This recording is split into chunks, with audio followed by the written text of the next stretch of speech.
નમસ્તે વિદ્યાર્થી મિત્રો. આજે આપણે એસેનું રિવિઝન કરશું અને આપણો એસે છે નિબંધ અ ડેડિકેટેડ ઇકોલોજિસ્ટ. આપણે unit 3 an interview with Arun Krishnamurthy, તેમાં આપણે એન્વાયરમેન્ટલિસ્ટની વાત કરીએ છીએ, પર્યાવરણની વાત કરીએ છીએ. તે પાઠ પર આધારિત આ એસે છે, બરાબર, કે જેમાં એક જે રીતે વિચારે કે એન્વાયરમેન્ટને બચાવવાની, બરાબર, અને સમર્પણ ભાવનાની વાત છે કે ભાઈ અ ડેડિકેટેડ ઇકોલોજિસ્ટ, રાઈટ. તો એસેના પોઈન્ટ જોઈએ. ઇન્ટ્રોડક્શન. એસેના પોઈન્ટમાં જોઈએ આપણે ઇન્ટ્રોડક્શન, પછી what he does four nature conservation. તે વ્યક્તિ એ નેચર કન્ઝર્વેશન, કુદરતને બચાવવા માટે, બરાબર, કન્ઝર્વ કરવું એટલે બચાવવું, તેની માટે શું કરશે? His various activities, awareness programmes and honours and awards and importance of his work. તો આવા થોડા પોઈન્ટ્સ આપણને આપેલા છે, રાઈટ. પણ એ પોઈન્ટ જોતાં જોતાં આપણે સાથે જોયું કે નીચે સરસ મજાની એક ફેમસ ઉમાશંકર જોશી જે છે તેમની એક પંક્તિ છે, એ જોઈએ. Well known Gujarati poet Umashankar Joshi has rightly said that વિશાળે જગ વિસ્તારે નથી એક જ માનવી, પશુ છે, પંખી છે, વનોની છે વનસ્પતિ. તો એ એક ઓલ ઓવર આ પૃથ્વી માત્ર આપણા મનુષ્યની નથી, પરંતુ સર્વ જીવોની છે તેવી ભાવના વ્યક્ત કરે છે. અને તે પંક્તિ સાથે આપણે એસેને શરૂ કરીએ છીએ, આપણા નિબંધને. It means this entire earth is not only for the birds, animals and trees. A well known person, Jitubhai, is one such dedicated ecologist trying to prove the above lines. Right. એ આપણને એક જીતુભાઈ કરીને એક પાત્ર લીધું છે. એ તમે કોઈ પણ તમને જે યોગ્ય નામ લાગતું હોય એ પણ તમે લઈ શકો છો. અને તે એક એવા છે કે જે ઉપરની લાઇનને સમર્પિત હોય તેવા એક ઇકોલોજિસ્ટ છે. For about 3 decades. તો ચલો આ શબ્દ જોઈએ, સમજીએ આપણે. ડિકેડ્સ એટલે 10 વર્ષનો ગાળો, બરાબર. ડિકેડ્સ અને 10 years. તો અહીંયા સ્પષ્ટ લખેલું છે 3 decades, જે મેં અંડરલાઇન કરેલી છે. તો 3 decades એટલે 30 વર્ષ. 3 decades 30 વર્ષનો ગાળોની વાત છે. He works for the conservation of nature. તે કુદરતના બચાવ માટે કાર્યરત છે. He runs an ecology awareness trust. તે શું ચલાવે છે? એક ટ્રસ્ટ ચલાવે છે અને તેનું નામ છે ecology awareness trust. With their nature loving friends he works on a very large scale. તે ખૂબ વિશાળ પ્રમાણમાં, લાર્જ સ્કેલ એટલે મોટા પ્રમાણમાં, વિશાળ પ્રમાણમાં એ બાબત ઉપર કામ કરે છે. He himself has written more than 175 useful books about herbs, trees, birds, animals and other natural ailments. તેમણે જાતે 175થી વધારે બુક લખી છે, જે હર્બ્સ એટલે આપણે જે વનસ્પતિઓ છે આયુર્વેદિક, એ બધી મેડિસિન્સ, જેને મેડિસિન હર્બ્સ કહીએ છીએ, તેના પર છે. પછી વૃક્ષો પર છે, બરાબર, પંખીઓ ઉપર છે, પ્રાણીઓ ઉપર છે, અને આવી કુદરતી તત્વો, નેચરલ એલિમેન્ટ, કુદરતી તત્વો પર તેમણે પુસ્તકો લખ્યા છે. Nearly 10 lakh copies of these books have been sold to. અને તેની અંદાજિત 10 લાખ કોપી અત્યાર સુધીમાં વેચાઈ ચૂકી છે. Basically he works on a root level. અને તેને ખાસ કરીને જોઈએ તો પાયાથી કામ કર્યું છે, પાયાના લેવલથી કામ કર્યું છે. For saving birds, trees and animals with his supporting eco teams. તેમણે અને તેમની સપોર્ટ આપતી ઇકો ટીમ્સે ઓલ ઓવર જીવો, પક્ષીઓ, વૃક્ષો અને પ્રાણીઓને બચાવવા માટે પાયાના લેવલથી કામ કર્યું છે. આપણે આ રીતે જોયું કે તેમાં તમે જુઓ છો કે જનરલ જે તમે એન્વાયરમેન્ટનો કે તેનો એસે કોઈ આપણે સ્ટડી કરતા હોય તો તેનાથી આ ઘણો અલગ છે, ડિફરન્ટ છે. એટલે તમારે ધ્યાન રાખવું જ જોઈએ. નેક્સ્ટ આપણે જોઈએ છીએ he also he also runs eco awareness program like eco exam, camping, bird watching, forestation, right, etc. વગેરે વગેરે જેવા તેઓ કોઈને કોઈ કાર્યક્રમ સતત ને સતત કરતા રહે છે જેમાં જે ઇકોલોજી આપણી છે તેની અવેરનેસની બાબત હોય. His trust has been eco exam of more than 4.5 lakh students in Gujarat till now. તેની આ એક્ઝામ 4.5 લાખ ગુજરાતના વિદ્યાર્થીઓથી પણ વધારે વિદ્યાર્થીઓ તે આ એક્ઝામ આપે છે, right. And he wanders tirelessly. Wanders એટલે એ અહીંથી અહીં ભટકવું એટલે કે ભમવું, અને ટાયરલેસલી એટલે થાક્યા વગર. And dialogue with the people to make them supporters to save our precious eco cycle. અને તે સતત લોકોને સાથે ડાયલોગ કરવો એટલે વાતચીત કરવી, અને તે તેને સમજ આપે છે કે આપણી આ ઇકો સાયકલ છે કેટલી કિંમતી છે.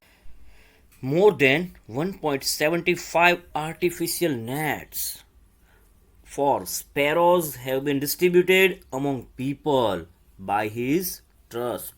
તેના ટ્રસ્ટ દ્વારા 1.75 આર્ટિફિશિયલ નેસ્ટ ફોર સ્પેરોઝ બનાવવામાં આવ્યા છે અને લોકોને ડિસ્ટ્રીબ્યુટ કરવામાં આવ્યા છે. એટલે 1.75 lakhs હોવું જોઈએ, જે લખ્યું નથી. He says for himself that I am a man of trees. એ પોતાની જાતને એ મેન ઓફ ટ્રીઝ તરીકે ગણાવે છે. He has got many honors and awards for his work, like the Governor's Special Award for Environment in 2001 and the honor by UNO. એટલે તેમને પોતાના આ કામ બદલ ઘણા બધા એવોર્ડ મળ્યા છે, બરાબર. ગવર્નર્સ સ્પેશિયલ એવોર્ડ તેમને મળેલો છે, એ 2001માં મળ્યો હતો કે આ પર્યાવરણને બચાવવા માટે. And the honour by UNO in New Delhi in 2004 and many more. અને તેમને 2004માં ન્યૂ દિલ્હીમાં પણ એક એવોર્ડ મળેલો છે, અને એવા તો ઘણા બધા. He has created a type of active eco movements in Gujarat, બરાબર. અને એક આ જે ચળવળ છે તેને ખૂબ વેગવંતી બનાવી છે ગુજરાતમાં, બરાબર. ગુજરાતમાં તેણે ખૂબ એની તરફ કામ કર્યું છે. એક્ટિવ એટલે વેગવંતું અહીંયા કહેવાનો અર્થ છે એમનો, બરાબર ને. ઇકો મુવમેન્ટ એટલે એક ઇકોની આખી આપણી સાયકલ, તેણે ઇકો સાયકલને વેગવંતી બનાવી છે. Many schools, colleges, institutes etcetera, બરાબર, વગેરે વગેરે લોકો તેમાં, ઇન્સ્ટિટ્યૂટ કે સ્કૂલ કોલેજના બાળકો વિદ્યાર્થીઓ તેમાં જોડાય છે. Julie cooperates him for his unselfish service, બરાબર. તેની અનસેલ્ફિશ એટલે કે કોઈ પણ સ્વાર્થ વગરની આ સેવામાં બધાની સાથે જોડાય છે. ફોર ધ નેચર, કુદરત માટેની તેની આ સેવામાં. We can say that he is the hidden gem working and living for nature. Hats off him, બરાબર. તે હંમેશા નેચર માટે, કુદરત માટે જ રહે છે એવું આપણે કહી શકીએ છીએ. તેને આપણી સૌની સલામ. આપણે બીજો એસે જોઈએ છીએ, રાઈટ, જે પણ તમને એન્વાયરમેન્ટ બચાવવા માટે કઈ રીતે આપણે જે કહી શકીએ, અને જે આપણે પૃથ્વીને ખૂબ જ પ્રદૂષિત કરી રહ્યા છે એના ઘણા વિભાગોમાંનું એક વોટર પોલ્યુશન. વોટર પોલ્યુશનના પોઈન્ટ્સ જોઈએ. Preface. How are we pollute our water bodies, how harmful it is, બરાબર. આપણે કેવી રીતે આપણા પાણીના સંગ્રહ સ્થાનો, જળાશયોને પ્રદૂષિત કરીએ છીએ. હાઉ હાર્મફુલ ઇટ ઇઝ, કેટલું તે નુકસાનકારક છે. What should be done two prevent it, તેને બચાવવા શું કરવું જોઈએ. અવર રોલ, આપણો એમાં મુખ્ય ભાગ શું છે. એન્ડ ટુ સમ અપ એટલે એમનો અંતે આપણને જે સમજાવવામાં આવતી હોય એ વાત. તો જોઈએ કે water is the most precious boon for us from the god. ભગવાન તરફથી જો આપણને કોઈ કિંમતી આશીર્વાદ આપવામાં આવ્યો હોય તો તે છે પાણી.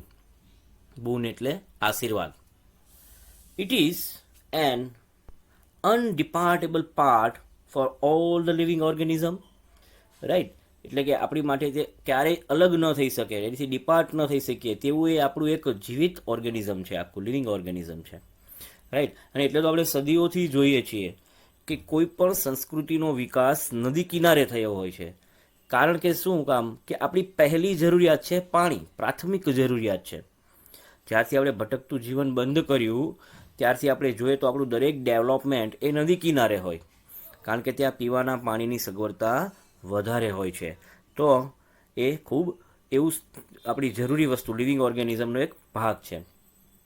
But over the years on the name of development we have been polluting our natural resources.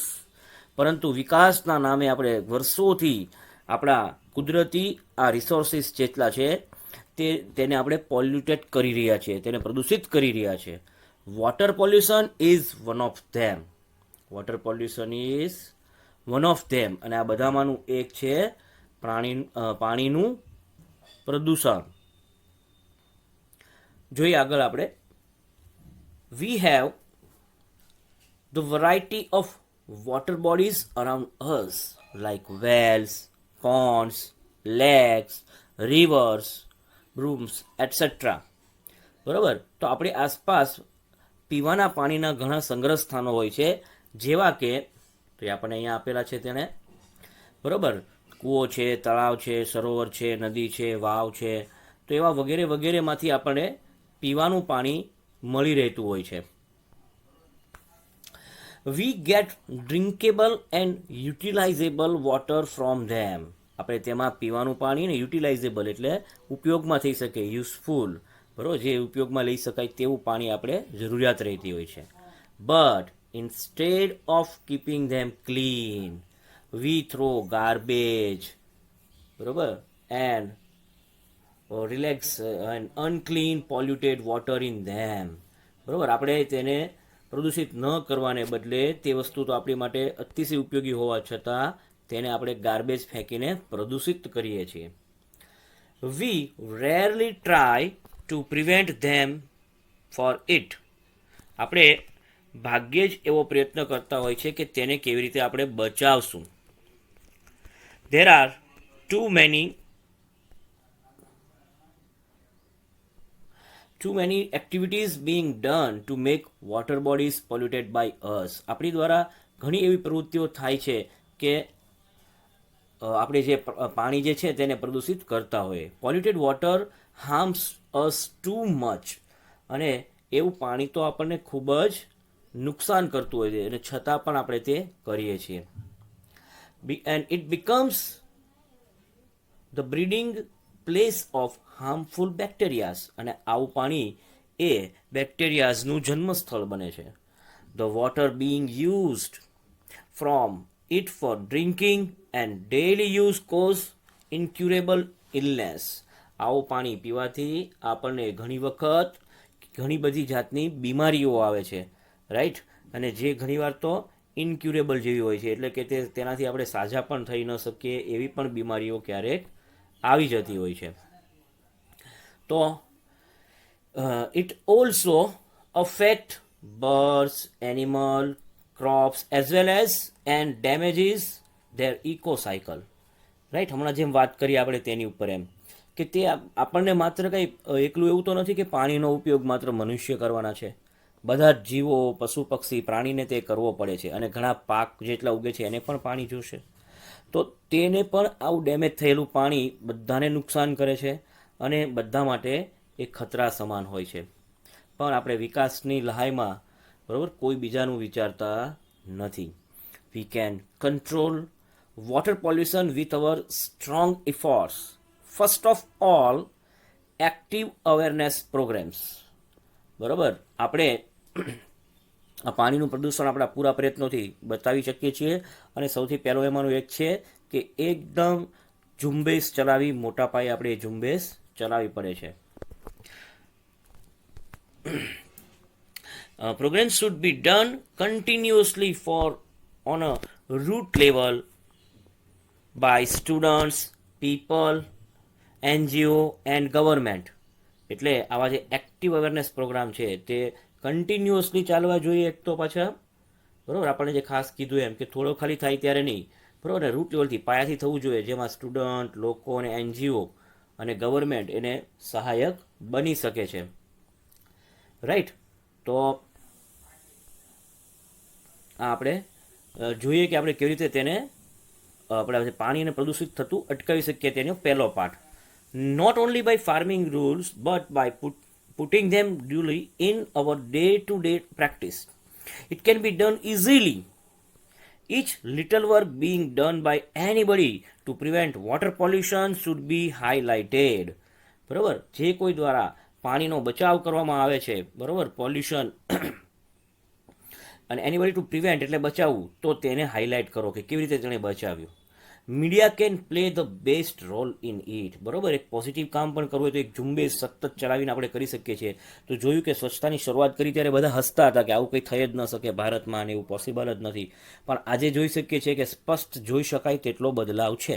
તો તેવી મીડિયાથી માંડીને બધા જ એક વખત જો એ ઈચ્છા રાખીએ કે પાણીને શુદ્ધ જ રાખવું છે, પીવાના પાણીને, તો એ શક્ય છે. Only through our cooperative movements to save our bodies, બરોબર, we will save them. બરોબર, આપણે જો ઈચ્છીએ કે આપણે કોઓપરેટિવ મુવમેન્ટ, સહકારની ભાવના સાથે આપણે કરશું તો આપણે આ સ્થળોને બચાવી શકશું. ફોર ધ કમિંગ જનરેશન, આવતી પેઢી માટે. Each and every body's role is equally important to prevent water pollution.